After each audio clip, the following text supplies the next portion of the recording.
இந்திய தலைநகர் புதுடெல்லியில் ரயில் நிலையத்தில் ஏற்பட்ட கூட்ட நெரிசலில் சிக்கி குறைந்தது 18 பேர் உயிரிழந்த சம்பவம் அதிர்ச்சியை ஏற்படுத்தியுள்ளது. சனிக்கிழமை இரவு சுமார் 9 மணிக்கு பிறகு புதுடெல்லி ரயில் நிலையத்தில் கடும் கூட்ட நெரிசல் ஏற்பட்டது. உயிரிழந்தவர்களில் 4 பேர் குழந்தைகள், 10 பேர் பெண்கள் என்பது அதிகாரிகள் வெளியிட்ட பட்டியல் மூலம் தெரிய வந்துள்ளது. அதிகாரிகளின் கூற்றுப்படி 2 ரயில்கள் தாமதமாக வந்துள்ளன. அதே நேரத்தில் 3வது ரயில் கும்பமேளா நடைபெறும் பிரயாக்ராஜ் நோக்கி புறப்படுவதற்காக காத்திருந்தது.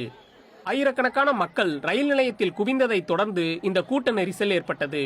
காயமடைந்தவர்கள் மருத்துவமனையில் சிகிச்சைக்காக அனுமதிக்கப்பட்டுள்ளனர்.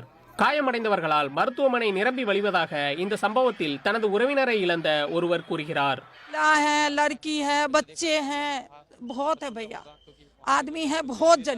உயிரிழந்தவர்களின் குடும்பத்துக்கு பிரதமர் நரேந்திர மோடி இரங்கல் தெரிவித்துள்ளார். இந்த சம்பவம் குறித்து கருத்து தெரிவித்துள்ள டெல்லி துணைநிலை ஆளுநர் வினய்குமார் சக்சேனா, தலைமைச் செயலர் மற்றும் போலீஸ் கமிஷனரை சம்பவ இடத்தில் இருந்து நிவாரண நடவடிக்கைகளை மேற்கொள்ள அறிவுறுத்தியுள்ளதாக தெரிவித்துள்ளார். மேலும் நிலைமையை தொடர்ந்து கண்காணித்து வருவதாகவும் தனது எக்ஸ் பக்கத்தில் பதிவிட்டுள்ளார்.